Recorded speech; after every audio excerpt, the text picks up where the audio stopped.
de bioquímica, breve, digamos, que les comentaba que el extenso está en la página, aunque no está muy actualizado, pero está muy cercano a la realidad. Pero yo les puse, ahorita subí a la plataforma, subí de nuevo el programa porque no estaba, el programa breve, y y también subí otros archivos. Déjenme ver aquí de dónde está este. Este es el programa de bioquímica. Entonces, por ejemplo, estamos ahorita en la unidad 1.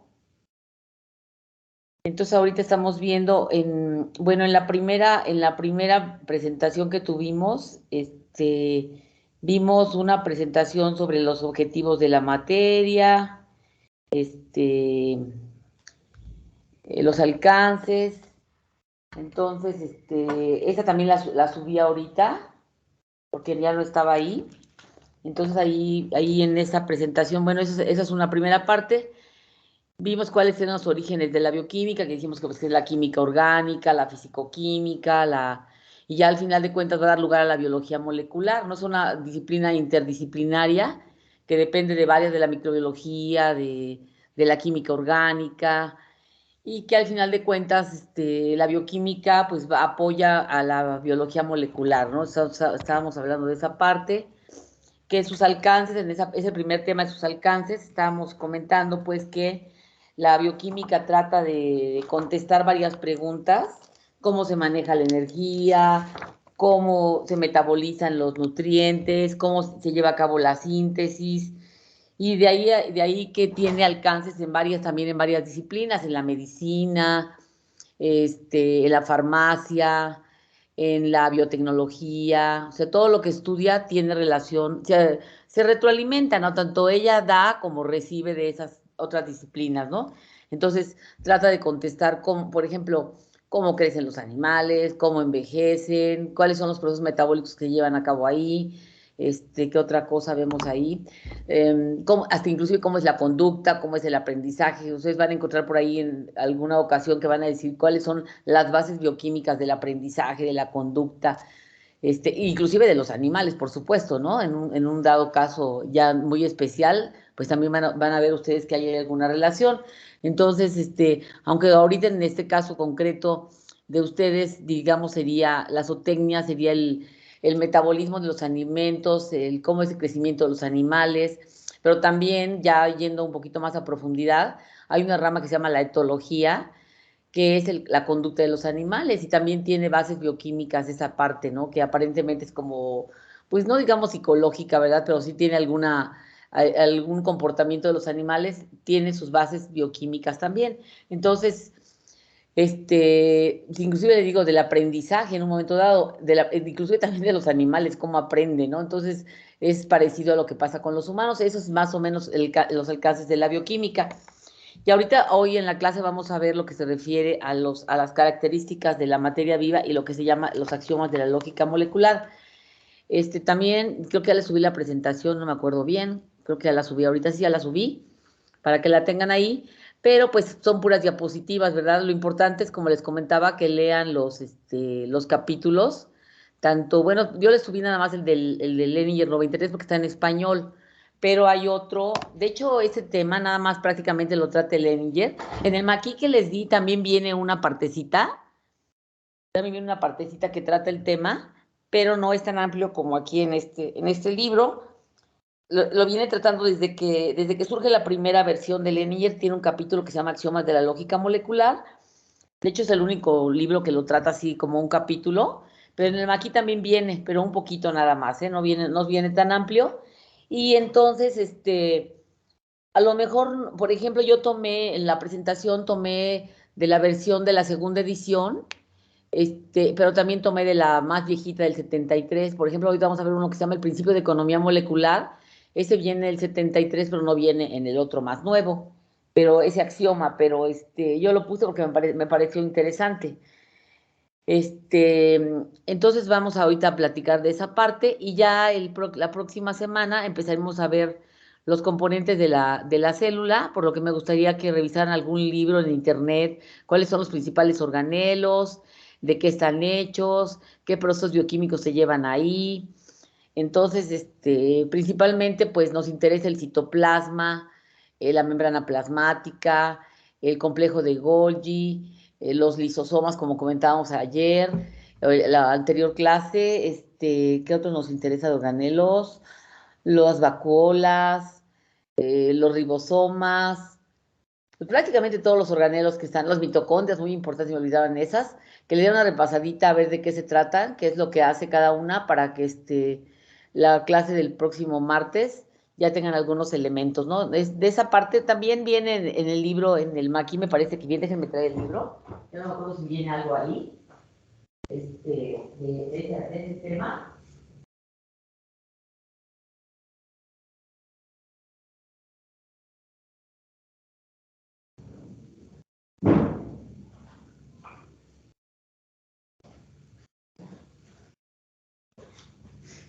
El Maqui se llama Bioquímica, las bases moleculares de la vida. A ver, déjenme ver aquí. Dice introducción a la bioquímica, luego viene algo de biomolécula, ¿qué es la célula viva? Ahí viene un poquito, déjenme ver si viene un poquito de... sí, viene un capítulo completo, aquí entonces ahí lo pueden revisar, es el capítulo 2, se llama las células vivas, viene membranas biológicas, estructura de las células procariotas, estructura de las células eucariotas, entonces ahí lo pueden revisar, el capítulo 2 del Maqui, ¿no? Si no quieren verlo en otro libro, o sea, para no distraerse, lo podemos seguir de lo que viene aquí. De hecho, vamos a seguir el guión que viene aquí en el Maqui, porque tiene unos temas que son interesantes, como uno que se llama máquinas moleculares. Este tema está interesante y tiene algunas cosas que son de biología celular que no vienen en el Leninger, entonces está bien. Entonces, de aquí lo vamos a seguir, ¿eh? Es el capítulo 2 de Leninger para el próximo martes. Entonces ya tienen el libro, entonces ahí lo consulta, ¿no? Viene aquí agua, a ver qué tanto viene del agua, porque el agua todavía no sería, pero nada más lo que se refiere a la célula, ¿no? Déjenme verle aquí, capítulo 20, página 29, no, trae bien poquito del agua, no, trae muy poquito. Entonces está bien, esa de máquinas moleculares está bien, tiene otro temita que también nos viene en cualquier libro, uno que se llama, pero ahorita les digo, núcleo, me estoy olvidando del núcleo, organelos vesiculares también está bien, citoesqueleto también es otro componente importante, pero sí vienen los demás libros, mitocondrias, pero me acuerdo que viene otro que no viene en todos los libros, espérenme, déjenme ver cuál es, no, ahí termina, entonces nada más el sería de máquinas moleculares, ese está bien. Bueno, pues entonces el capítulo 2 del Maqui para la próxima clase, ¿no? Bueno, ok, entonces, y ya después del tema 4 que está aquí anotado, ahí no lo ven, ¿verdad? No lo ven. A ver, pensé que lo estaban viendo. A ver, déjenme de nuevo compartir. Oigan, el maestro Melitón, ¿cómo escribe todas sus fórmulas, eh? Ya está ahí. ¿Tiene el pizarrón o lo escribe en la computadora o cómo le hace, eh? ¿Ustedes llevan clase con el maestro Melitón? O en general los de estadística y cómputo, ¿cómo le hacen ahí para su clase? Ellos, ¿eh? ¿Quién me dice? Tiene unas presentaciones. Ah, con presentaciones. Sí, Qué material les dan ahorita? ¿Cómputo? ¿Ahorita? sí, introducción al cómputo. Ah, ay, pero aquí es de mucha práctica, ¿no? Pues sí, se supone. Sí, híjole, está bien difícil ahí entonces. Sí, aunque sí hay algunas herramientas para.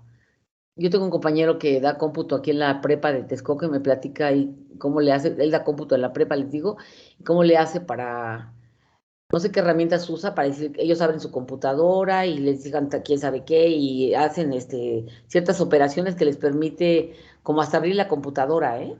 Él da como los componentes de las computadoras. Entonces sí debe de haber algunas, bueno, él la usa, entonces sí se puede hacer como práctica con esa parte, pero pues quién sabe con el maestro. Bueno, o los maestros de ahí. Entonces, bueno, el siguiente tema, el 5 Se refiere a características estructurales y propiedades bioquímicas de los bioelementos. A ver, el Maqui, déjenme ver si trae eso. El Leninger sí lo trae, ¿eh? Dice agua. No, no trae. Este no trae eso. Sistemas, reacciones químicas, energía, metabolismo. Eso no lo trae, pero sí lo trae el Leninger. Eso sí lo trae. ¿Y qué otra cosa? A ver, aquí déjenme ver. Aminoácidos, no, no trae. Entonces, eso es de Leninger. Y luego ya las biomoléculas, así vienen en los dos libros. Viene aquí el agua, que una parte bastante amplia le dedica. Y luego ya viene, bueno, no viene separado, ¿eh? A ver, déjenme ver aquí. No viene separado un tema así de biomoléculas. El Leninger sí lo trae. Pero, a ver, no, creo que no. Pero el Leninger sí lo trae.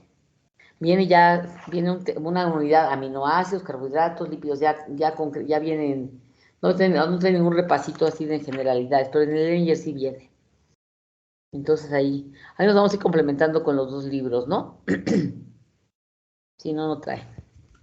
No trae esto, bueno. Y luego creo que el último tema viene lo del agua, sí vienen los dos libros. Entonces nada más biomoléculas, nada más viene así como generalidades en el Leninger. Células sí trae bien, los dos traen, ¿eh? La célula trae los dos libros. Y entonces ahí, pues, ahí nos vamos complementando. Muy bien. Ok, entonces vamos a ver la presentación del... Ay, los grupos funcionales me faltaban ahí, que son muy importantes en la parte de biomoléculas, ¿eh? Déjenme poner la otra que hice acá, a ver. Aquí está.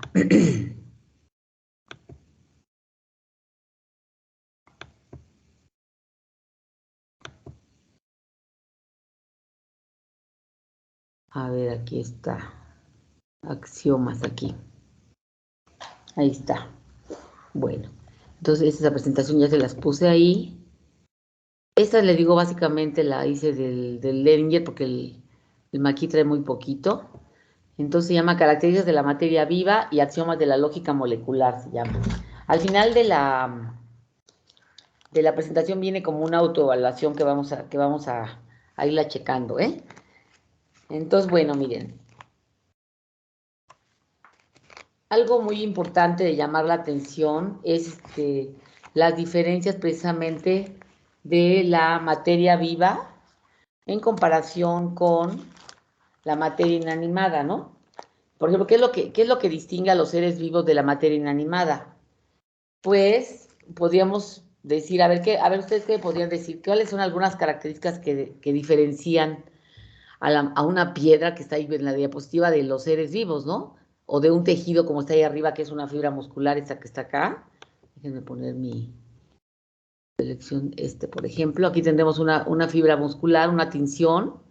Tenemos unas aves, aquí tenemos unos animalitos, una molécula, ¿no? Aquí tenemos un mineral, una piedra. Entonces, ¿qué es lo que lo puede distinguir? Pues podríamos decir en primer lugar, sería su complejidad, digamos, es digamos un atributo muy sobresaliente, ¿no?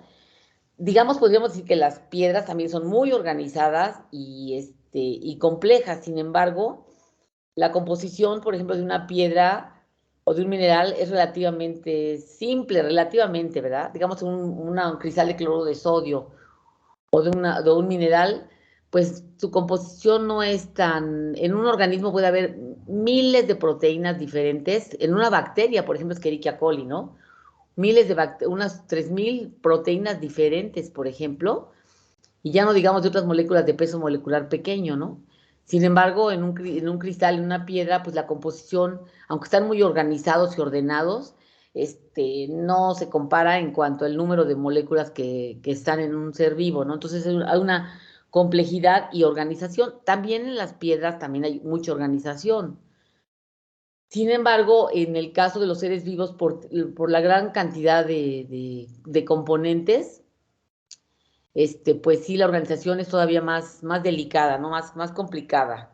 Delicada y complicada, ¿no? Entonces, eso sería uno de los primeros atributos que podríamos, en los seres vivos, todo tiene una función, todo. O sea, todo tiene una función. Las pestañas, hasta las cosas más que no sepamos eso para qué sirve. O sea, si evolutivamente no se ha descartado, es que tienen una función. Entonces, todo tiene una función dentro de los seres vivos. No hay nada que se desperdicie prácticamente, ¿no? Dice además de las biomoléculas, pues estábamos comentando la vez pasada, pues que tienen una gran variedad, pues se puede decir asombrosa de funciones. ¿Sí? En el caso de las proteínas hay hormonas, hay receptores, hay enzimas, cumplen funciones de transporte, estructurales, nutritivas, o sea, cumplen una gran, inclusive una sola proteína puede tener varias funciones, ¿no? Las albúminas que están en el plasma cumplen varias funciones, digamos, nutritivas en un caso dado, que cuando ya se digieren dentro del propio cuerpo, sus aminoácidos son incorporados para otras proteínas, tienen funciones para controlar la presión osmótica, las proteínas que están en la sangre, tienen funciones de regular el pH, o sea, tienen diferentes funciones una misma molécula, ¿no? Entonces, en el caso de la materia inanimada que estamos, digamos, por ejemplo, el suelo, el agua, las rocas, está pues constituida principalmente por compuestos químicos, podríamos decir a cierto grado sencillos comparados con las moléculas de los seres vivos, ¿no? Su organización, sí tiene organización, digamos, si un cloruro de sodio lo vemos, el cloruro, el sodio están en esquinas, en un cubo, o sea, muy bien, pero las moléculas, las biomoléculas son otra cosa, ¿no? O sea, tienen, vamos a hablar, les comentaba la clase pasada, tal vez con ustedes, ¿no? Que tiene una cosa, un aspecto que se llama, una característica que se llama conformación, que tiene la posibilidad de estar la misma molécula de diferentes maneras. Ya no mencionemos, digamos, lo que a ustedes es más común. Les comentaba que cuando estamos sentados en un auditorio o en algún lugar en una clase nos movemos, volteamos para un lado, para otro. Estos se llaman conformaciones en una proteína. Y todas tienen, todas, o sea, todas son, es la misma molécula, pero tiene diferentes posiciones en el espacio, ¿no? Ya sin mencionar, sin dejar de mencionar a los isómeros, ¿no? O sea, una misma molécula puede tener diferentes formas isoméricas. Entonces, y en el caso de la materia inanimada, pues no ocurre eso, ¿no? Entonces, alto grado de complejidad, alto grado de organización, todos los componentes tienen una función específica, ¿de acuerdo? Dice entonces, en el caso de, les comentaba la función específica, todas las partes, en los flores, las hojas, todo tiene una función específica. Ya no digamos los lípidos tienen una función, las proteínas tienen otra función, los ácidos nucleicos tienen otra función, ¿no? Dice, podríamos también mencionar, en un momento dado, tú puedes decir cuál es la función de tal o cual molécula o parte de un organismo vivo, porque todo sí se vale ahí. En el caso de la materia animada, tú no puedes decir cuál es su función, nada más, pues no es así tan clara, al menos para nosotros ahorita, ¿no? En el caso de los virus vivos, sí vale que produce para qué sirve, cuál es su función en comparación de la materia inerte, ¿no?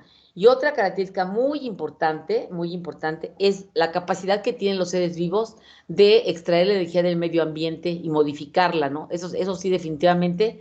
En las otras podría haber organización, cierto grado de complejidad, pero en cuanto a lo que se refiere al concepto de energía, ahí sí está bien característico de los seres vivos. Son capaces de extraer energía de su medio ambiente y convertirla en otro tipo de energía. Nos consumimos, por ejemplo, energía potencial que va en los alimentos y la transformamos, hacemos transducciones, la transformamos en energía, por ejemplo, mecánica, movimiento, la utilizamos para sintetizar biomoléculas, ¿no? Entonces, somos capaces de transformar un tipo de energía en otra, ¿no? Hay lo que se llama las transducciones y de un tipo de otro, y pues utilizar la energía, ¿no? Es muy importante para el crecimiento, cosa pues que no ocurre definitivamente en los seres vivos. Y una última, muy importante, que sería es la autorreplicación, ¿no? Esta que tenemos aquí. O sea, que somos capaces de generar un organismo similar a nosotros a partir de nuestro conjunto de ácidos nucleicos que tenemos, ¿no?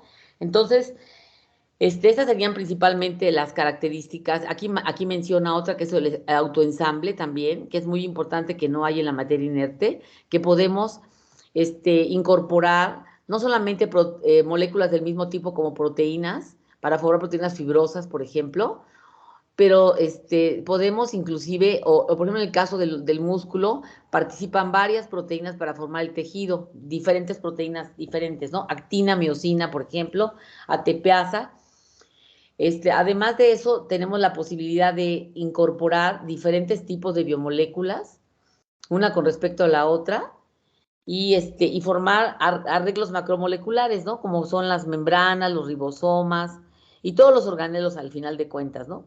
Entonces, y otra que menciona ahí es la adaptación, también sería otra característica importante de los seres vivos, ¿no? Que precisamente es lo que al final de cuentas va a dar lugar a que un organismo se preserve a través del tiempo, la adaptación, esa es otra característica importante. Esa no viene aquí en el libro, no me acuerdo de qué parte la reflexioné y la puse ahí, pero el autoensamble y la adaptación son también características de la materia viva, ¿no? Entonces tenemos aquí 1, 2, 5, 7 características de la materia viva, ¿no? Para que las consideren ahí. Alguna parte de esas están aquí en el capítulo que les mandé. De hecho, se llama La materia viva posee diferentes características. Entonces trae un cachito ahí que si revisaron el capítulo, seguramente lo deben haber visto. Bueno, muy bien. Entonces ya viene ahora lo que vamos a ver ahorita, que son los axiomas. Bueno, a ver, vamos para acá. Dice, los axiomas de la lógica molecular de los seres vivos. Dice, son los principios que rigen la naturaleza, la función y las interacciones de las biomoléculas. Esa es una definición que trae aquí el libro, ¿no? Entonces, aquí en el libro empieza por mencionar un primer axioma característico de los seres vivos. O sea, les comentaba, no llegan a hacer leyes porque, pues, no conocemos exactamente todo de la materia viva. Pensamos que todavía hay más por conocer. Entonces, así, por ejemplo, la ley de la termodinámica, antes se pensaba que nada más era propia del área de las máquinas, ¿no? Sin embargo, conforme fue evolucionando en el siglo XVIII, 1800 y tanto, 1900, cuando empezaron a conocer ya más de la célula, vieron que la célula también se adaptaba a las leyes de la termodinámica. Entonces ya se habla después de que es una ley, ¿no? O sea, se aplica a todos los seres vivos, sin excepción. Este, entonces, sí, estos axiomas les llaman humildemente axiomas porque no sabemos si hay algo que no conozcamos y que no se aplique, así como para llamarle una ley. Entonces, así de manera un poco limitada le llaman axiomas, pero van a ver ustedes, al menos en lo que hemos estado viendo o en nuestra vida, que estas acciones, estos axiomas, se aplican a la mayor parte de los seres vivos, ¿no? Microorganismos, plantas, etcétera, que se han estudiado. Entonces, esos principios van a decir la naturaleza, la función y las interacciones que ocurren en las biomoléculas. Entonces, un primer axioma, no están puestos en orden de jerarquía, no siguen ese orden, ¿no? O sea, no sé por qué los anotaron así, aunque podríamos pensar que sí van como de lo más sencillo a lo más complicado. En este caso dice, dice, en la diversidad biológica subyace una uniformidad química. Aquí se refiere a que dice que todos los seres vivos somos similares a nivel tanto químico como, o sea, microscópico y macroscópico. Somos muy similares en ese sentido. Hay una uniformidad en el sentido de que pues, poseemos todos las mismas clases de subunidades monoméricas. Las proteínas en todo el reino de los seres vivos están formadas por aminoácidos. Hay algunas variantes, como hemos comentado. Por ejemplo, en el caso de las bacterias, comentamos que tienen los D aminoácidos y de L también, ¿eh? Y nosotros tenemos básicamente los L aminoácidos. En los azúcares también, ellos tienen azúcares monosacáridos y nosotros también. Tienen otros tipos de azúcares, pero sí tienen también los que nosotros tenemos. Sí, por ejemplo, en plantas hay mejor habrá un tipo de azúcar que no tenemos, pero al final de cuentas son azúcares, ¿no? Entonces, en ese sentido se refiere a que hay el mismo tipo de subunidades monoméricas en todos los polímeros. Los ácidos nucleicos son los nucleótidos, en los lípidos son los ácidos grasos, en fin. Entonces, hay una uniformidad en ese sentido, en el tipo de subunidades que contienen. Y además, ya haciendo un poco más complicado, Dice aquí que existen patrones comunes en la estructura de las biomoléculas. Por ejemplo, todos los aminoácidos tienen un grupo amino y un grupo carboxilo. Ya la diferencia va a ser en lo que se llama el grupo R o un radical. También los azúcares todos tienen grupos funcionales OH y algún grupo carbonilo. Entonces, todos tienen así. Unos serán de 4 carbonos, de 5 carbonos, de 6, pero el patrón general es ese, ¿no? Son polihidroxialdehídos o polihidroxicetonas, son químicamente los carbohidratos, ¿no? Entonces, y comenta aquí, pues, que todo eso se debe a que tenemos un conjunto de ácidos nucleicos que garantiza la replicación precisamente de la similitud. Un organismo puede dar lugar a otro organismo gracias a, con todo, ¿no? Con las proteínas, con los lípidos y todo, a un organismo similar a su antecesor, ¿no? Entonces, a eso se refiere este axioma de uniformidad química. Se lo podemos decir en esas dos palabras, uniformidad. Hay una uniformidad química, subyace, no importa qué tan complejo sea el organismo, en la parte baja va a permanecer una uniformidad química. Luego más el siguiente cuadro dice, todos los seres vivos son notablemente similares en los niveles químico y macroscópico, que había leído eso, comparten estructuras, procesos y mecanismos químicos y procesos organizativos. Esa es otra característica. Por ejemplo, las rutas catabólicas que hemos estado mencionando, que son la glucólisis, ciclo de Krebs, son rutas prácticamente universales. Sí cambian un poquito a veces en la proteína que participa la enzima, pero las rutas metabólicas son muy similares en ese sentido. Y las rutas de síntesis también son relativamente, en patrones generales son muy similares. Sí hay algunas diferencias, pero hay reacciones de óxido-reducción, hay las reacciones químicas que ocurren en la destrucción de los nutrientes son más o menos parecidas, muy parecidas. Aunque sí les digo, puede haber algunas diferencias, pero en general son muy parecidas. Les digo, la glucosa es una ruta universal del catabolismo de la glucosa, por ejemplo. No importa si es bacteria, si es rumiante, si es hombre, es lo mismo, ¿no? O sea, a este se refiere este axioma. El siguiente axioma, miren, por ejemplo, no está en el capítulo que les di, está en el primero, en el libro inicial, que es el del 73. Habla de una simplicidad fundamental. Dice aquí, todas las macromoléculas de los seres vivos se construyen a partir de un número limitado de compuestos simples. Todas las macromoléculas de los seres vivos se construyen a partir de un número limitado de compuestos simples. Dice aquí, el compuesto simple, ahí le van a llamar, pues, aunque sean muy complicadas las proteínas, puede haber una proteína muy complicada, por ejemplo, ahorita las del virus del SARS-CoV-2, por ejemplo, pueden ser proteínas complicadas, pueden ser proteínas conjugadas, que tengan lípidos, carbohidratos. Al final de cuentas van a estar formadas por aminoácidos, ¿sí? No hay de otra. ¿Quién sabe en qué cantidad estén los 20, si tenga los 20, si nada más tenga 10, cuánto tenga de uno, cuánto tenga de otro? Pero al final de cuentas, todas van a tener aminoácidos, ¿no? Entonces, dice aquí, existen patrones comunes en la estructura, también es otra característica. Se refiere, por ejemplo, algunas van a ser proteínas fibrosas, otras van a ser proteínas globulares, pero son patrones que hay en la estructura de las macromoléculas. Las proteínas son de las más organizadas, más complicadas, porque en el caso de lípidos no hay tanta organización. Ahí nada más, por ejemplo, lo que ocurre con los lípidos es que, por ejemplo, las partes polares, si es un lípido polar, se van a orientar hacia el agua, mientras que las partes no polares van a rehuir al agua. Ese es un patrón de estructura que van a tener los lípidos, de tal manera que eso los hace ideales para formar la estructura, la membrana plasmática. Entonces, pero tienen también sus patrones estructurales, ¿no? Y no se diga de los carbohidratos también, ¿no?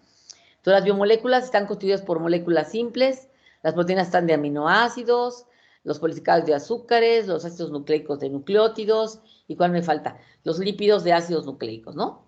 Entonces, es a lo que se refiere este axioma, simplicidad fundamental. Generalmente el 1 y el 2 van ligados, ¿eh?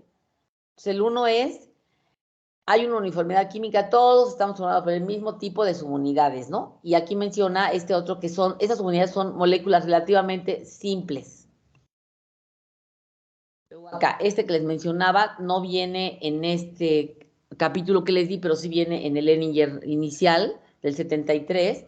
Dice, se llama Axioma de Economía Molecular. Yo no sé por qué no lo retomaron los autores. Es que Leninger falleció y se quedaron pues haciendo los libros, otros colaboradores, yo creo, no sé, y ya no lo retomaron ellos, pero a mí se me hace importante. Se llama economía molecular. Se refiere a que una misma molécula puede hacer diferentes funciones. Por ejemplo, aquí vienen 4 ejemplos, vienen los aminoácidos. Un aminoácido puede ser una hormona. Hay hormonas esteroidales, como las de la reproducción, y hay hormonas peptídicas. Puede ser también neurotransmisor, puede ser una proteína simple, digamos, simple entre comillas, porque no es nada simple, y algunos alcaloides también son de origen de aminoácidos. Entonces, un aminoácido puede no solamente formar parte de una proteína, sino puede formar parte de otro tipo de biomoléculas, ¿no? Por ejemplo, voy a ver el del ácido palmítico. El ácido palmítico es un ácido graso saturado de 16 carbonos. El ácido palmítico puede estar formando parte de los triglicéridos, como son las grasas, puede formar parte de las ceras y puede formar parte de las membranas lipídicas, por poner aquí algunas de las funciones, ¿no? Entonces a eso se refiere este axioma de economía molecular, que una misma molécula puede estar formando, estando participando en diferentes funciones o actividades, ¿no?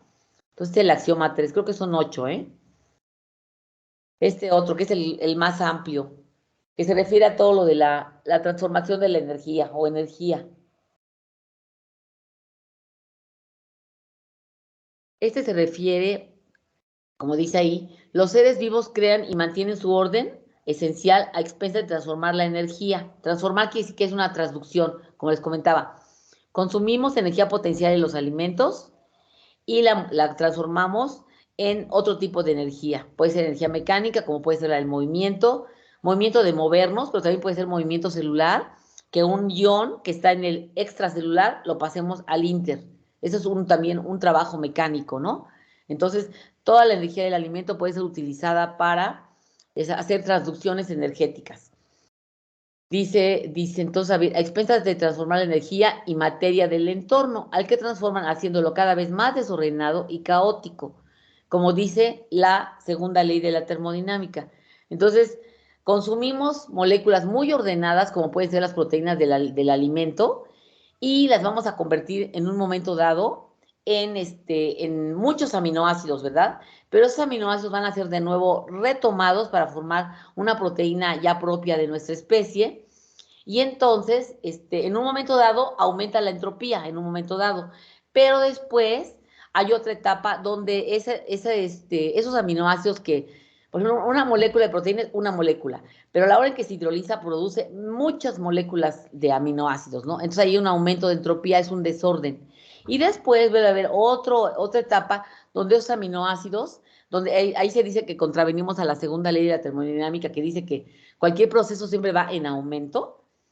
Entonces, aparentemente las contradecimos porque primero hay un aumento de entropía, hay la digestión de los alimentos, se producen muchas moléculas, muchos azúcares, muchos aminoácidos, pero después esas moléculas son de nuevo tomadas para formar nuestras propias moléculas y entonces hay una disminución de la entropía. Entonces, por eso se dice que los seres vivos en algunas etapas estamos en contra de la segunda ley, pero no es así, porque aparejado con ese aparente orden, bueno, no es aparente, sí lo hay, porque formamos nuestras propias estructuras, hay un incremento de calor al medio ambiente y eso es también un aumento de entropía. Entonces, sí aprovechamos los aminoácidos, pero a expensas de perder un poquito de energía al medio ambiente. Entonces ahí estamos, en cierta forma, estando en concordancia con la segunda ley, ¿no? Del aumento de entropía.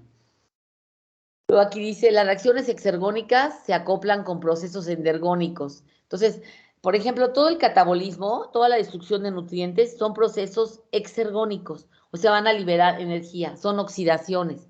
Y van a estar acopladas con el anabolismo que es endergónico, que requiere energía.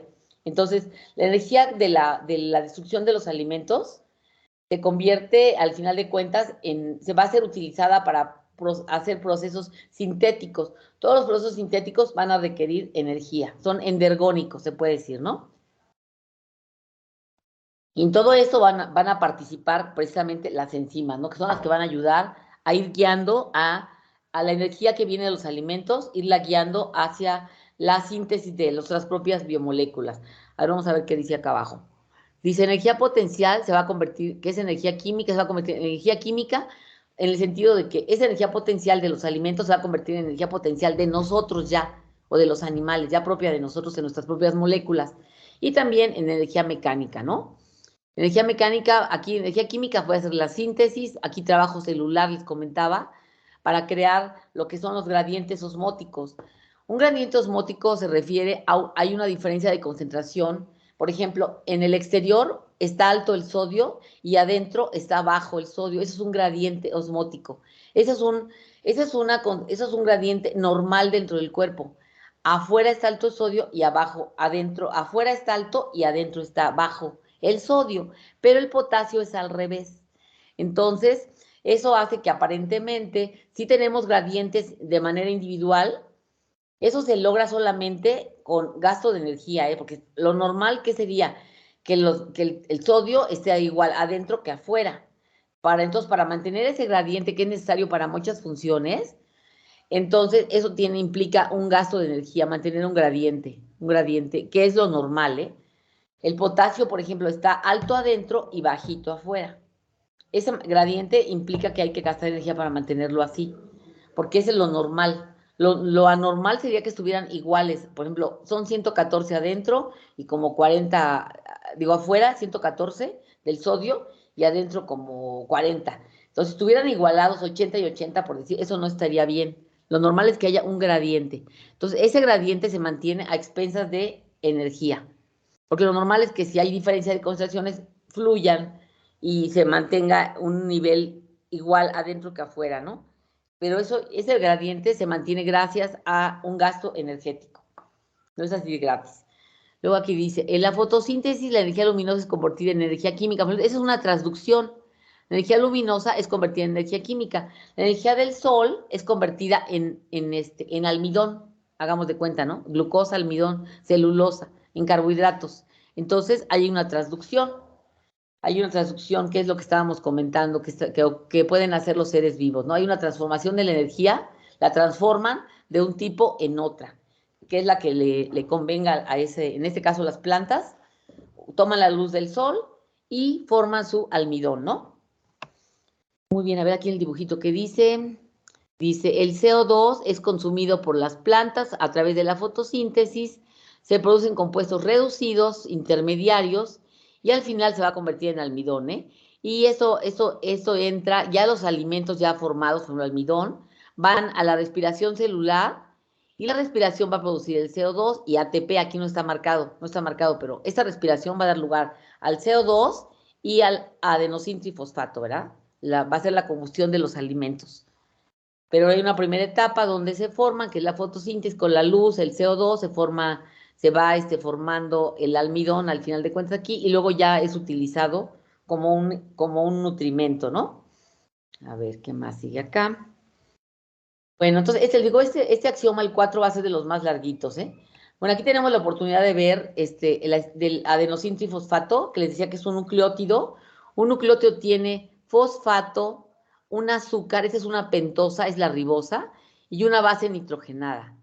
Las bases nitrogenadas son adenina, timina, citosina, guanina, son las bases nitrogenadas, unas de las 6, creo que son 6. Entonces aquí vemos que, miren, les comentaba a la clase pasada que el ATP tiene, aquí miren, esto que tenemos aquí es un anhidrido, miren, dijimos que el anhidrido son 5 átomos. El anhidrido clásico, un anhidrido es la unión de dos ácidos. En el caso del anhidrido clásico es la unión de dos ácidos carboxílicos. Aquí es la unión de dos ácidos fosfóricos. Entonces, ese es un anhidrido fosfórico. Aquí que está oxígeno, fósforo, oxígeno. Entonces, ese es un anhidrido. Este también aquí es un anhidrido, este que está aquí. Este de aquí ya no, este es un éster. Este es un éster, ¿no? Entonces, los enlaces anhidridos se rompen hasta casi con verlos, ¿eh? Son muy delicados. Los frasquitos que se compran de ATP vienen envasados al vacío, o sea, no traen nada de agua, porque si tuvieran agua, Eso se va a romper fácilmente con el agua. El agua se va a incorporar aquí, va a liberar el fosfato. Y este va a quedar así como adenosindifosfato, ¿no? Aquí está, este es adenosindifosfato. Aquí entra el agua y sale fósforo inorgánico. Miren, este término de PI se tienen que familiarizar con él porque es la forma como le vamos a llamar al fósforo inorgánico. PI, para no escribir. A ver, ¿cómo escribiríamos fósforo inorgánico? Una sal, ¿cómo sería? ¿Cómo es la fórmula del ácido fosfórico?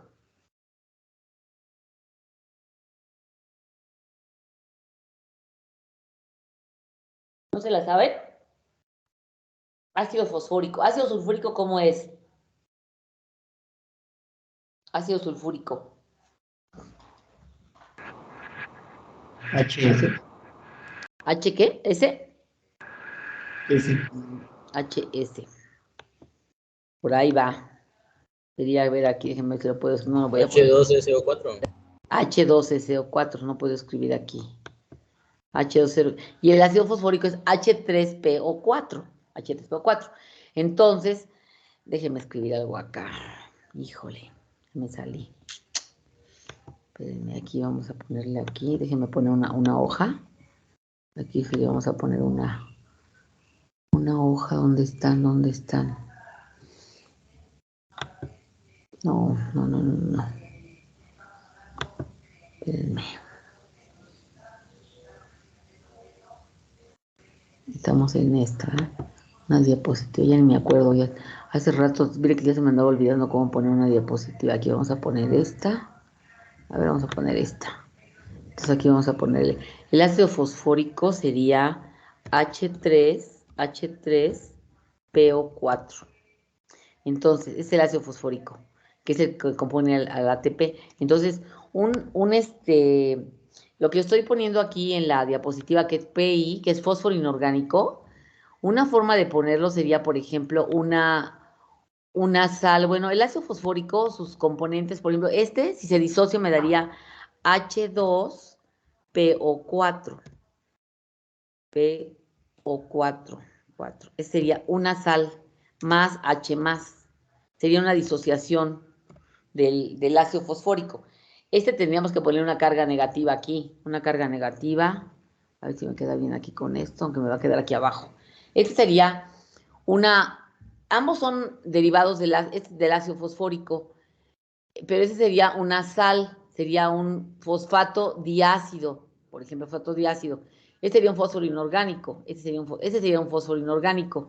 Ambos son fósforos inorgánicos. Un fósforo orgánico sería, por ejemplo, ya el fósforo, ya en el ATP, sería un fósforo orgánico, porque ya está en una molécula orgánica. Pero si lo ponemos fosfato de sodio, fosfato de potasio, así como tal, sería un fósforo inorgánico.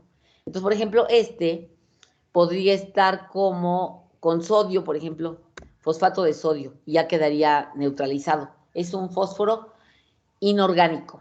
Entonces, cuando el ATP se hidroliza aquí y libera fósforo inorgánico, libera una sal como las que les enseñé. Como en el medio celular hay sodio y potasio, pues se puede formar fácilmente fosfato de sodio, fosfato de potasio, ¿no?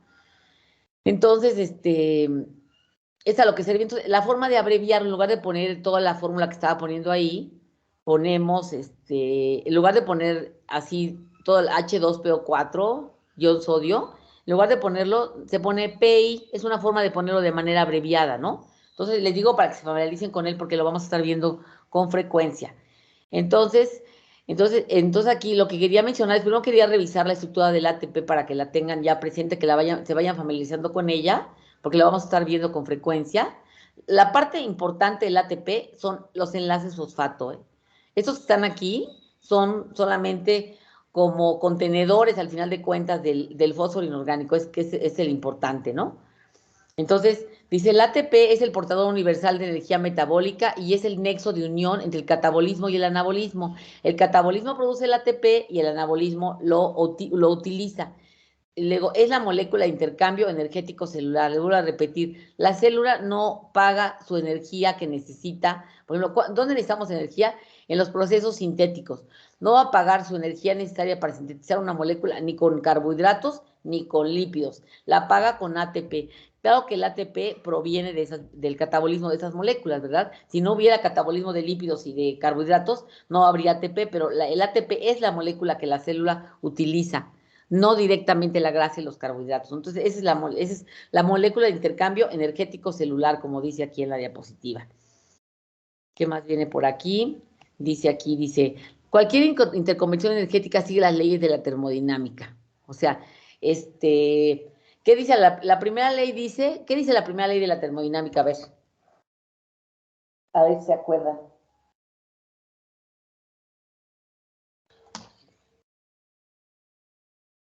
¿Qué dice?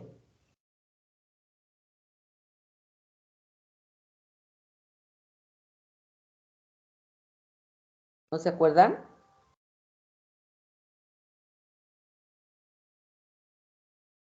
¿No se acuerdan qué dice la primera ley? Bueno, la segunda, ya se las acabo de decir hace un ratito.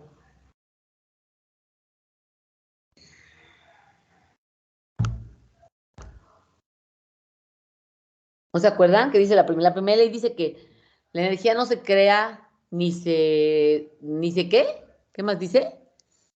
No se crea ni se destruye. Solo se transforma, ¿no? Eso dice la primera ley. Entonces los seres vivos no estamos exentos de esa primera ley. O sea, también en todos sus procesos va a haber la aplicación de la primera ley, ¿no? O sea, toda la energía que consumimos en los alimentos se va a transformar en alguna otra forma, no aunque se convierta en calor, que es la forma más poco útil, de todas maneras se va a convertir en calor. Eso es lo que dice la segunda ley, la primera ley. Y la segunda ley dice que la entropía del universo aumenta. Eso es básicamente lo que dice, aunque tiene muchas implicaciones. El decir eso, que la energía de la entropía del universo aumenta, quiere decir que toda la energía útil Muy claro para que vean la fuga de la fecha. ¿Del azul? Sí. ¿A poco? La tiene chiquita. Pero 9:30. Me voy a ir a las 9:30. Antes de las 9:30. Perdón. Por ejemplo, consumimos el alimento y hay transformaciones energéticas. Igual que en los procesos de la ingeniería, ¿no? Hay transformaciones energéticas, pero una gran parte se va a perder como calor. El calor prácticamente implica desorden en el sistema, aumento de la energía cinética. Eso quiere decir un aumento de entropía, un aumento en el desorden del sistema. Una de las funciones de los zootecnistas y de los seres vivos en general, y más ahora, es producir entropía a mínima velocidad. O sea, eso quiere decir que debemos de hacer procesos donde la energía no se convierta en calor o tratar de que la energía se convierta lo menos posible en calor, porque el calor es una forma que ya no se puede convertir fácilmente, a menos que metamos una máquina aparte. El vapor de agua, por ejemplo, sí lo podemos convertir en mover una turbina, pero hay aparte involucrados otros procesos energéticos, otras máquinas que van a ayudar a eso. Pero en sí, en los seres vivos, el calor sirve es energía que no se puede utilizar para producir trabajo. Entonces, la función de los nutriólogos, de los zootecnistas, es producir entropía a mínima velocidad. O sea, en otras palabras, decir que los procesos energéticos producen la mínima cantidad de calor posible porque implica perder energía. El calor implica perder energía, pero no nos podemos sustraer a la segunda ley que dice que la entropía del universo aumenta. O sea, siempre va a haber una pérdida de energía como calor, pero debemos de tratar que esa cantidad de calor que se forma sea la mínima posible, ¿no? Entonces, no nos vamos a sustraer a la ley de la termodinámica, pero la función del hombre es tratar de que no aumente el calor en el medio ambiente, que es lo del efecto invernadero. Eso es uno de los factores del cambio climático. Tratar de que haya menos producción de CO2, que tiene que ver con el efecto de invernadero, que haya menos calor, que no aumente la temperatura. Y eso es haciendo procesos más eficientes. Pero definitivamente no nos vamos a sustraer a la segunda ley, que dice que algo se tiene que pagar. No puedes aprovechar la energía de un sistema al 100%. Siempre va a haber algo que se va a perder, ¿no? Es a lo que se refiere aquí. Entonces, en las rutas catabólicas que están aquí en rosa, va a haber moléculas de peso molecular pequeño, porque van a ser un procesos degradativos, son exergónicos. Aquí le faltaría ponerle, bueno, aquí está el ATP, pensaba que no estaba, aquí está. Entra el adenosindifosfato, se fosforila y se forma el ATP. Ese es uno de los productos, aparte de los que están aquí. Y esos dos, el ATP es utilizado en las rutas anabólicas como junto con las moléculas de peso molecular pequeño.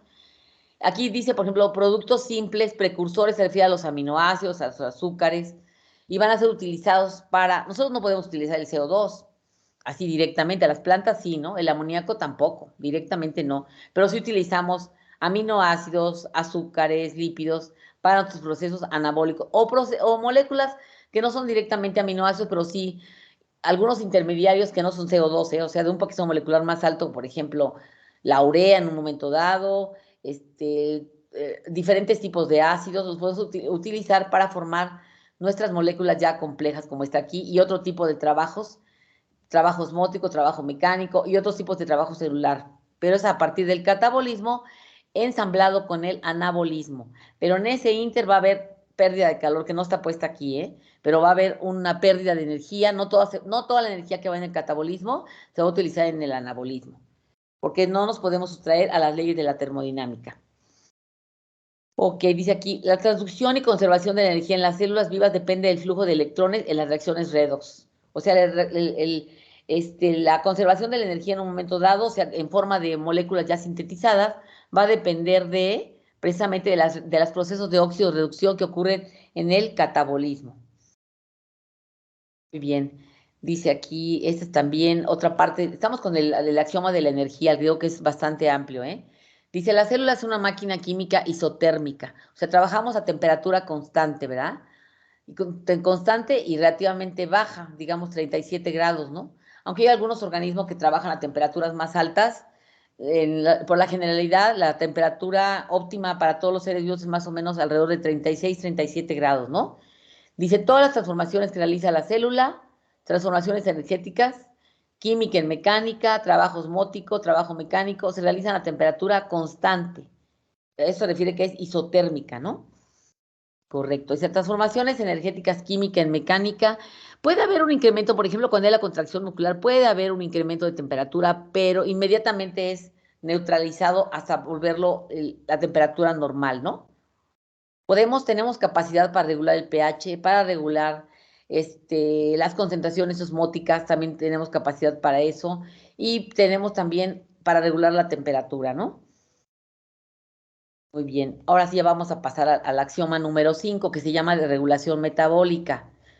Dice, este axioma se refiere concretamente en los seres vivos a que el metabolismo está regulado para que podamos, no importa, por ejemplo, que consumamos alguna bebida muy ácida o muy azucarada o cualquier cosa que sea excesiva, el organismo tiende inmediatamente a regularla, a normalizar, ya sea a través de la orina, a través del sudor, a través de la temperatura.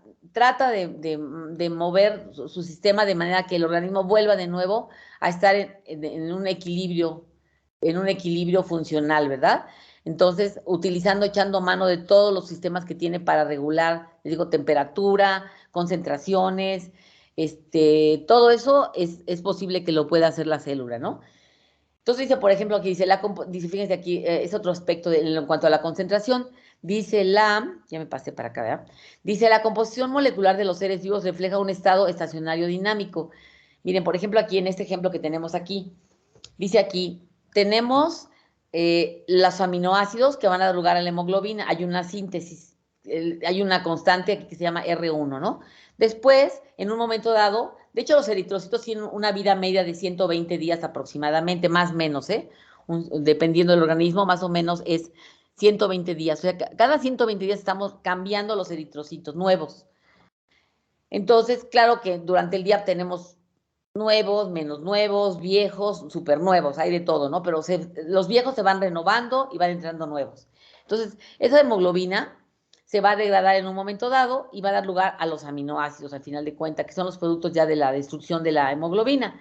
Entonces, por ejemplo, aunque están ocurriendo esos procesos, hay un equilibrio entre la síntesis y la degradación, de tal manera que nuestra concentración de hemoglobina siempre va a ser, ¿cuánto es la hemoglobina? Es 14, en el hombre es 14 a 16 gramos por 100 mililitros tenemos de hemoglobina. Entonces, el valor normal para el hombre, un adulto, digamos, es más o menos entre 14 a 16 gramos de hemoglobina.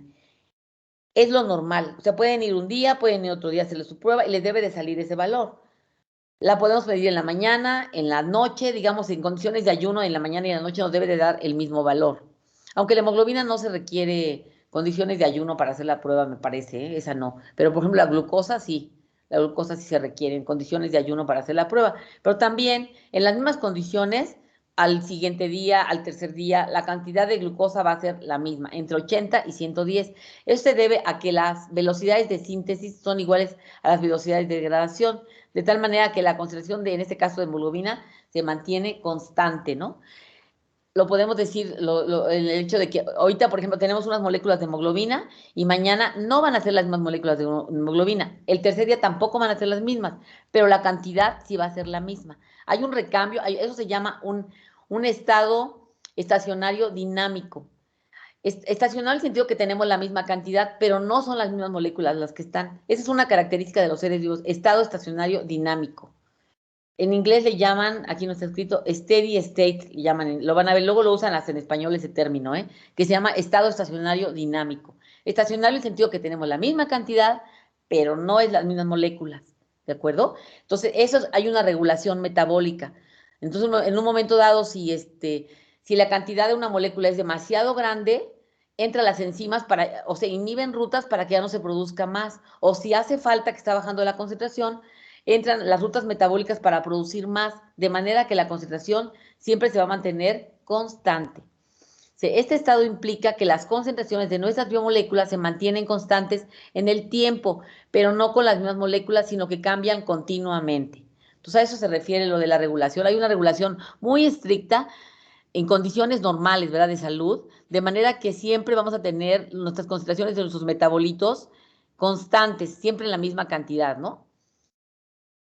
Es a lo que se refiere ahí. Y ahí entra precisamente, ya después vamos a ver en su momento, cuando vemos el tema de enzimas, cuáles son los mecanismos de regulación que usan las enzimas precisamente para regular su actividad, ¿verdad? Aumentar la actividad o bajar la actividad. Los mecanismos generales pueden ser el pH, puede ser la temperatura,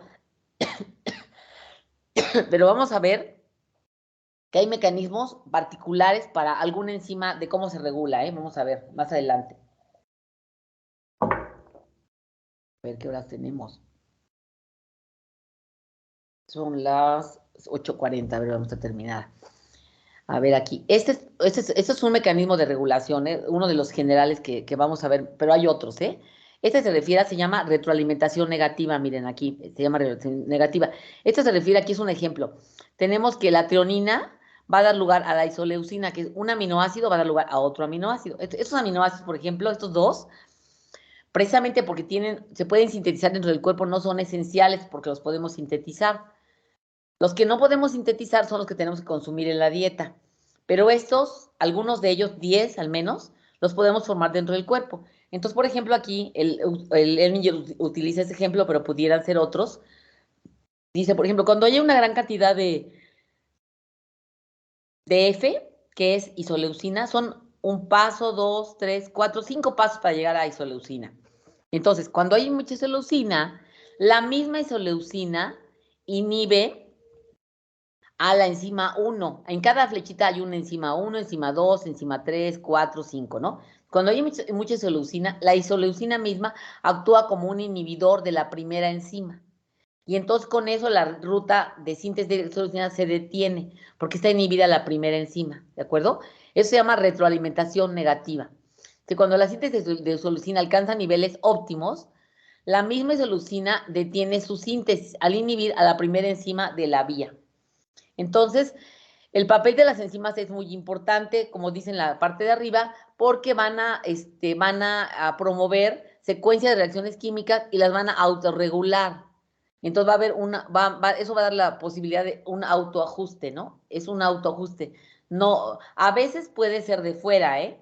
La regulación puede ser de fuera, pero de fuera quiero decir dentro de la misma célula, pero de otra molécula de otro lado, ¿no? Pero en este caso estamos marcando lo que es, dentro de la misma vía metabólica hay una autorregulación, ¿de acuerdo? Ese es el que se refiere a está relacionado con esa de regulación metabólica y concretamente se refiere a la retroalimentación negativa, que en inglés le llaman feedback también, que es otro término que utilizan inclusive hasta en español, pero en español se llama retroalimentación negativa. O sea, el último, hagan de cuenta, cuando es en cantidad, avisa al primero, ¿sabes qué? Ya párale porque ya hay mucho y lo detiene, ¿no? Es una retroalimentación negativa.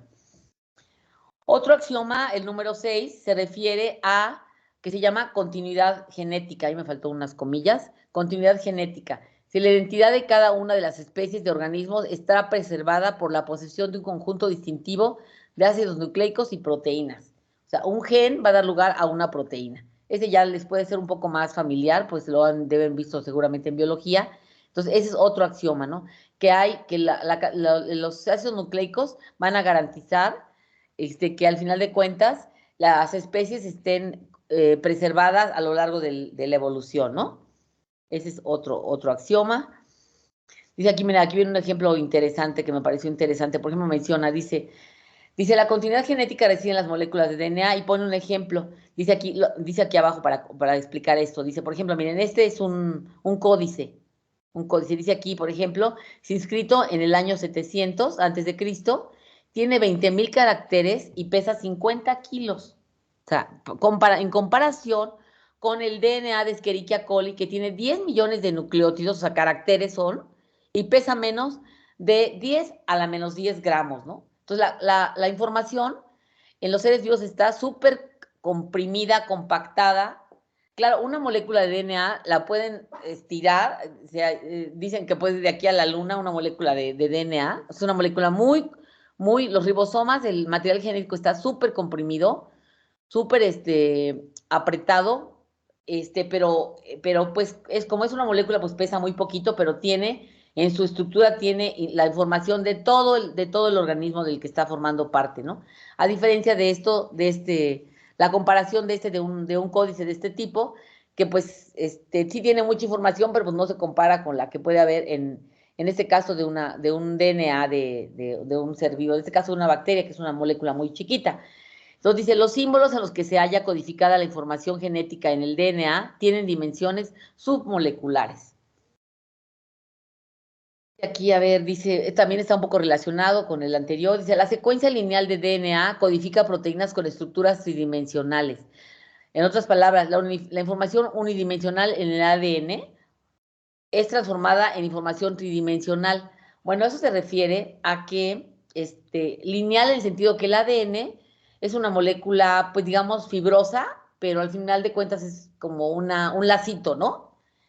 Entonces, esa información de que va en el ADN, después de que ya pasa el proceso de la transcripción, de la lectura de los nucleótidos, que cada triplete codifica para un aminoácido, cada 3 nucleótidos codifican para un aminoácido, esa proteína que se va a sintetizar ya no tiene la forma lineal, sino va a empezar a tener una interacción dentro de ella misma o con otras partículas y va a formar proteínas globulares. Aquí pone el ejemplo de proteínas globulares, pero puede ser proteínas fibrosas también, que tienen una distribución espacial particular, ¿no? Ya no es así como un lacito nada más en plano X y Y, sino aquí es en X, Y, Z, una proteína. Entonces, la información unidimensional que está en el ADN se transforma en una información tridimensional que tiene la implicación que ya va a llevar una función particular, ¿sí? ¿De acuerdo? Eso es lo más importante. Yo les comentaba que la bioquímica es tridimensional, o sea, ahí importa mucho. Les comentaba desde un principio de los isómeros L y D, que si está a la derecha, que si está a la izquierda, que si está arriba, que si está abajo. En el caso de las proteínas, esa característica se vuelve así como mayúscula, porque ya la conformación de la proteína tal cual, que viene dada por las moléculas que contiene, ya es lo que vaya a dar su función. Si se pierde esa estructura, por ejemplo, la caseína de la leche no tiene, digamos, ninguna función como una enzima, ¿verdad? Pero, por poner un ejemplo, pero la hemoglobina sí, la hemoglobina tiene la función de transformar el oxígeno. Si modificamos el pH de la sangre, se forma un coágulo. Es más, simplemente se forma un coágulo con que la sangre no tenga anticoagulante y esté en contacto con el tubo. Se va a formar un coágulo. Esa proteína coagulada ya no sirve para transportar el oxígeno. O sea, ahí era muy importante su conformación original, sin ningún cambio para transportar el oxígeno.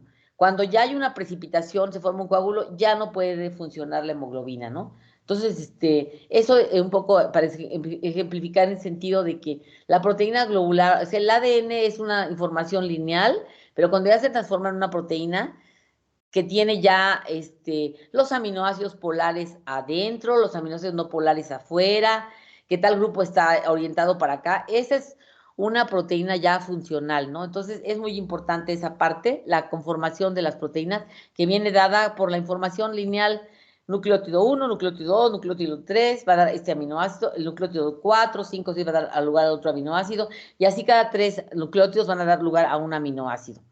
Y al final de cuentas va a irse conformando la estructura tridimensional de proteínas. El 8 creo que es el último, ya si es el último, dice, se refiere a las interacciones que pueden llevar a cabo entre una molécula y otra. Habla de un término que se llama especificidad. Entonces, dice aquí, las macromoléculas, a ver, léanlo ustedes, a ver, alguien que me ayude a leer esta parte. Para que pasemos al ejercicio, a ver.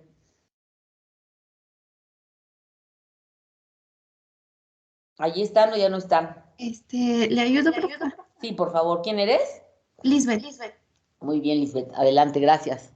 Las macromoléculas con afinidad específica para con otro pueden autoasimilarse en forma de complejos macromoleculares.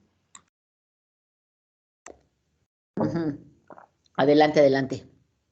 La especificidad es el resultado de la complementariedad estructural de las células, mediada por las interacciones no covalentes, estabilizando las estructuras tridimensionales.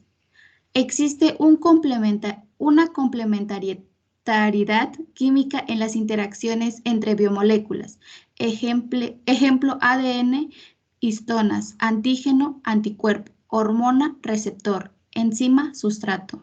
Exacto. Entonces, esos son algunos de los ejemplos.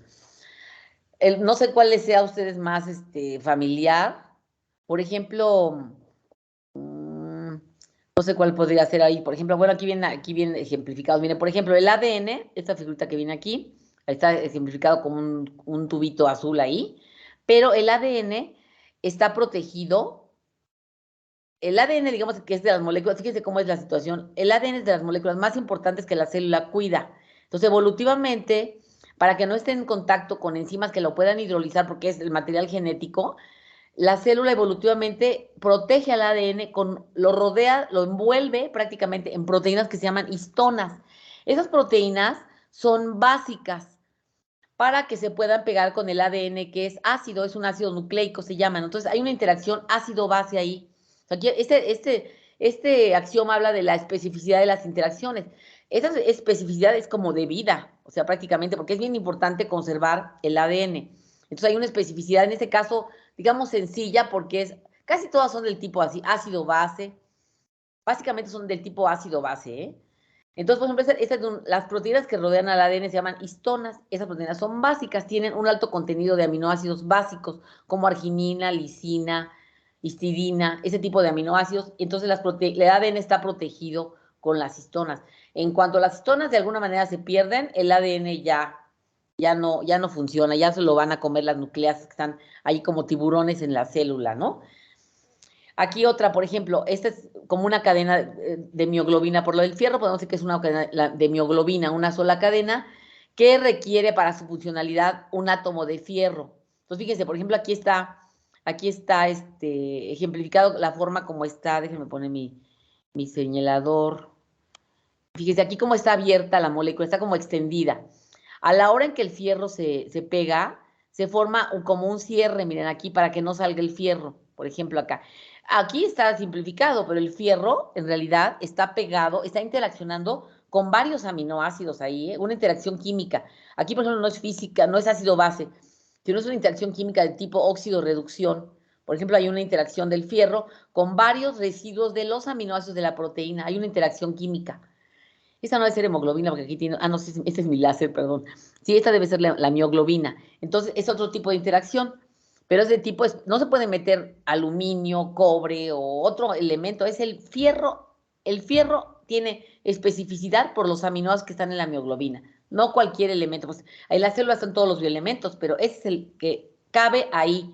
Y cabe porque hay interacción con especificidad alta con los aminoácidos que lo están rodeando, ¿no? Y otra muy conocida, aquí me faltaría la del enzima de sustrato también. Por ejemplo, la urea nada más puede ser hidrolizada por la ureasa.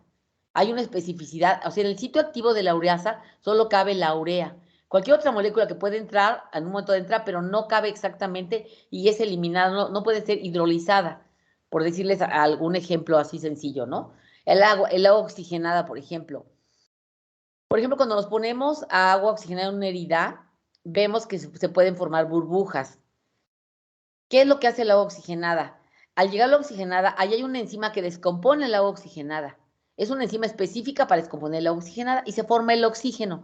El oxígeno que viene de la oxigenada sirve para que no crezcan bacterias anaerobias en la herida. Que si alguna bacteria anaerobia se metió ahí, al formar el oxígeno, por ejemplo, si nos picamos con algún alambre o algo así, en el interior de algún dedo, de piel, lo que sea, pues el instrumento con lo que nos picamos está contaminado de bacterias.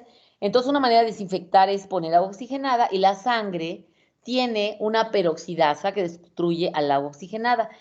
El agua oxigenada no es en sí misma la que es desinfectante, sino es el oxígeno que se libera por la descomposición del agua oxigenada, porque el oxígeno no permite que crezcan las bacterias anaerobias, que son pueden ser las más tremendas en un momento dado, ¿no?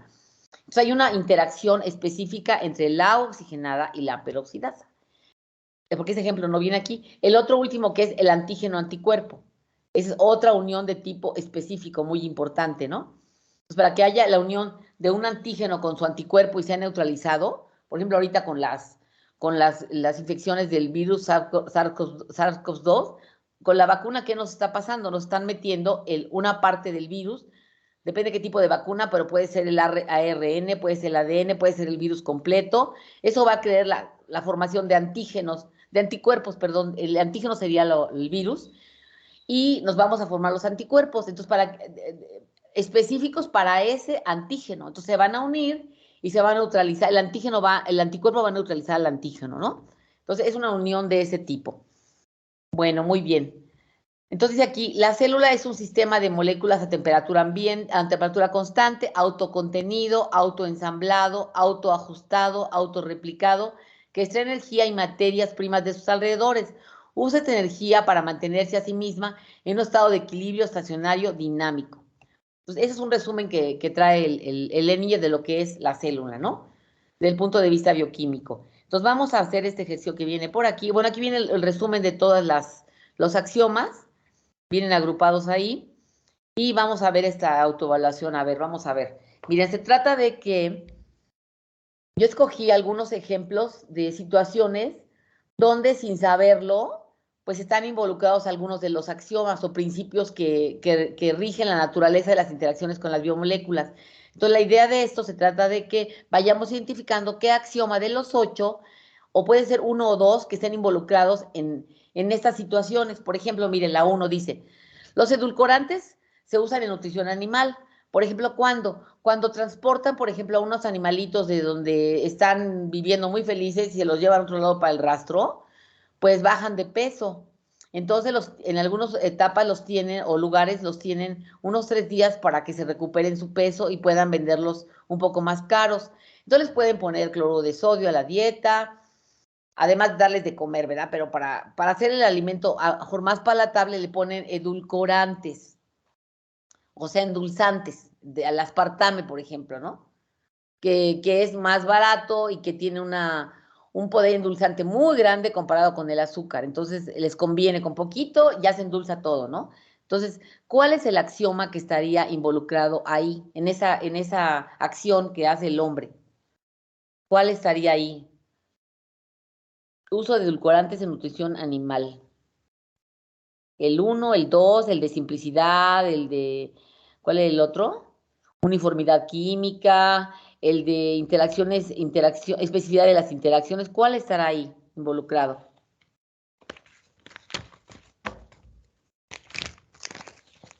Yo diría que sería el de la especificidad de interacciones, diría yo.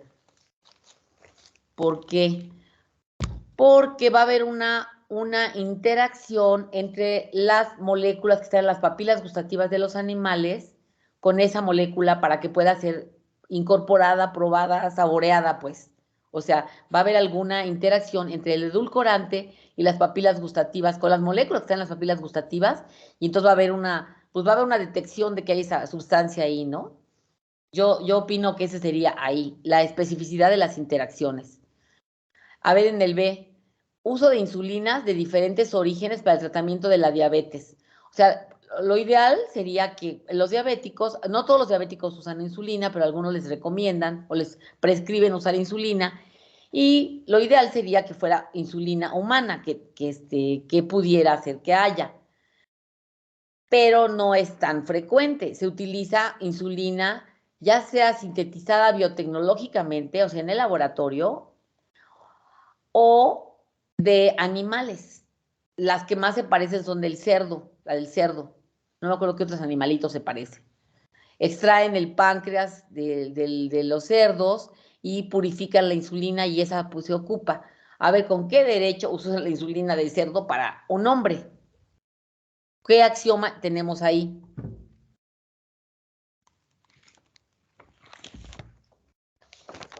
¿Cuál de los tres axiomas estaría involucrado en esa acción? El de regulación metabólica. ¿Por qué se da regulación metabólica? A ver, ¿por qué? A ver, ¿alguien más? ¿Por qué sería? La regulación dice que cuando cambian las concentraciones de los metabolitos, tiene que entrar en acción diferentes mecanismos regulatorios para volver a estabilizar la concentración. Eso es lo que dice el axioma de regulación metabólica. ¿Ese se acomodaría ahí? ¿O por qué se te ocurre que podría estar ahí ese? Por lo de la regulación. ¿Pero qué regularíamos ahí? Lo que ocurre en bueno, sí, en principio, la insulina lo que va a hacer es regular la concentración de la glucosa. No sé si en ese sentido vayas tú pensándolo, si es verdad. La insulina no importa de dónde venga, al final de cuentas lo que va a hacer es que si mi nivel de glucosa está alto en la sangre, lo va a bajar, va a hacer que la glucosa entre al interior de la célula y se baje.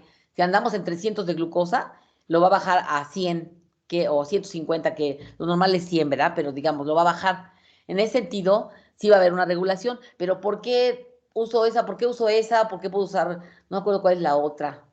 La otra, insulina de hombre, que está muy difícil de conseguir. ¿Por qué? Podría también ser el axioma de simplicidad fundamental. Ese me agrada más. Que existen patrones comunes en estructuras de macromoléculas. Ajá. Puede haber una... Exactamente. Exactamente, por ahí va. O sea que la insulina del cerdo es muy parecida a la del hombre. Es muy parecida. La insulina nada más tiene una sola cadena. Entonces, la insulina de cerdo tiene una diferencia nada más como en 2 aminoácidos. Y son aminoácidos casi del mismo tipo. Entonces, como si le dieran insulina. La insulina, en cualquiera de donde venga, va a ser lo mismo, bajar la cantidad de glucosa.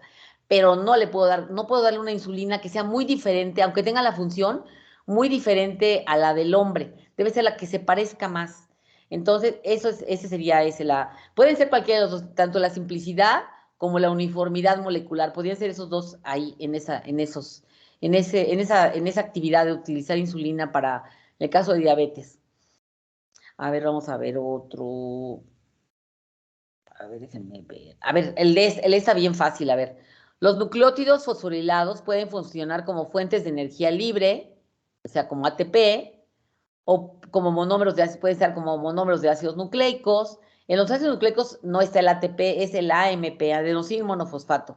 Por ejemplo, adenosín, están como ya no el trifosfato, sino el monofosfato. Y también pueden funcionar como coenzimas. También. El NAD es un nucleótido también. Entonces, esa observación, esa situación, ¿a cuál axioma se apega mejor? Al 3. Al de economía molecular, ¿no? ¿Sí es el 3? Sí. Ándale, exactamente. Ese es el de economía molecular. Ese está más facilito, ¿verdad? O sea, quiere decir que una molécula cumple diferentes funciones. Por ejemplo, pueden ser como fuentes de energía como el ATP, pueden ser como nucleótidos para los ácidos nucleicos o puede ser una coenzima. Entonces, ese sería el caso de este ¿no? Bueno, ok. Pues aquí le voy a dejar y para que ustedes le piensen los que nos faltaron y de esos van a venir en el examen. Como esos van a venir en el examen, ¿no? Entonces, déjenme ver qué hora Maestra, es. Mandé las 9. Mande. buenos días. Buenos días. Quisiera saber si me podría agregar a su grupo. Soy de ¿Cómo te llamas? Ya no me aparece la lista aquí. ¿Cómo te llamas? perdón, Luis Alberto. Ay, me desapareció aquí la lista. Luis Alberto, ¿qué? Ruiz Burgos. Luis Burgos, a ti no. Ya te comunicaste, ya lo solicitaste. ¿Es de reingreso o es nada más incorporarte? Me voy a incorporar. Ah, no es recursamiento, ¿verdad? Sí, recursamiento. Ah, bueno, entonces le tienes que avisar a la académica. Ya le ¿Ya lo avisé, hiciste? pero no Ah, me perfecto. contestaron mensaje ya. Lo último Ah, que me bueno, preguntó fue el grupo y hasta ahí. ok. Pero se supone que ya tiene los datos. Ok, entonces yo lo voy a ver ahora. ¿Cómo te llamas? Luis Alberto Ruiz Burgos. Luis Alberto Ruiz Burgos. ¿Y cómo entraste ahora? ¿Te pasaron la liga? Sí, tengo un compañero igual de recursamiento y le pedí, es que como no tenía respuesta de las oficinas, le pedí si me podía pasar el link para poder comunicarme con usted Ujú. A y ver, no, déjame ver. no perder más clases. Te voy a apuntar aquí de una vez, espérame. Agregar miembro. Luis Alberto Ruiz Burgos. Ya está, ya apareciste acá. Agregar. Ya te acomodé. Ya estuvo, ¿eh? Ok. Ok, Bueno, gracias, maestra. sí, de nada. Alguna otra, sí, para que puedas bajar los materiales o lo que se necesite, ¿verdad? Las tareas, etcétera. ¿Alguna Sí. otra cosita por ahí que tengan? No me apareció la lista ahora, quién sabe qué pasó. Copiar y Profesora, mande. buenos días. Buenos días. Yo tengo problemas igual para conectarme. Sí me parece el grupo, pero la reunión no. Me tuvieron que pasar el link hoy para poderme conectar. A ver, déjame ver. ¿Cómo te llamas tú? Zenón Conchas López. Ay, a ti ya te anoté. De ti copié he estado copiando la liga, fíjate. ¿Cómo ves? Déjame ver, Pues déjame copiarla sí me ahorita. aparece el grupo, pero no, la reunión no. Vínculo, obtener vínculo, copiar y... ¿Cómo le haré aquí? A ver, porque estás hasta en el chat, fíjate. De ahí lo he estado copiando contigo.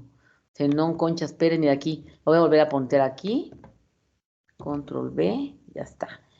Que es la misma que tiene. En tu chat, ahí está, esa es la que estoy utilizando. ¿Qué estará pasando entonces? ¿Qué estará pasando? ¿No tienes idea? Sí, porque te No la volví sé, a la verdad, pegar, pero es porque la misma, oye. sí, porque intenté entrar en la mañana con ese link, pero no me dejó. Ajá. ¿No es acerca de ningún compañero? No, no, No, profesora. no. Bueno, porque ya estás dado de alta. Porque si te pongo aquí, déjame ver, a ver, permíteme. Por ejemplo, ay, no es acá. Ah, déjame ver. No, aquí no es. Equipos, grupo 5, aquí estás. Te voy a agregar, a ver, agregar miembro. Le ponemos Zenón. Luego apareces, mira, Zenón Conchas Pérez, te pongo y le pongo agregar. Y pues no estabas agregado, fíjate, ¿cómo ves? No estabas agregado, ¿eh? Yo pensaba que sí, Ah, entonces pues ya por eso estás. no me aparecía. Eso era, fíjate, sí. No, eso, no estabas agregado. Sí. Bueno, ya espero que no tengas Gracias, problemas. profesora. Sí, de nada. Bueno, chicos, pues entonces nos vemos el próximo martes, ¿no? Entonces denle un repaso al capítulo de la célula del maquis, por favor. Y y para que pues podamos entrar en materia el próximo martes, ¿de acuerdo? Sí, profa. Bueno, Profa, disculpe. sí. Un compañero no pudo entrar hoy a clases, entonces no sé si esté corriendo como la lista de asistencia. ¿Cómo se llama él? Josué Benito Méndez. Benito Méndez, le pongo falta justificada hoy. Ya lo anoté Sí, aquí. por favor. Está justificado y estamos a 24 de marzo. Ya lo anoté. Gracias, ¿eh? Gracias, profe. Hasta luego, que les vaya bien. Bueno, ahora sí ya me despido. Hasta luego, profe. Que tengan buen fin de semana, ¿eh? Hasta luego. Hasta luego, profe. Bye. Hasta luego, profe. Gracias, profe. Hasta luego, buen día. Nos vemos, profesora.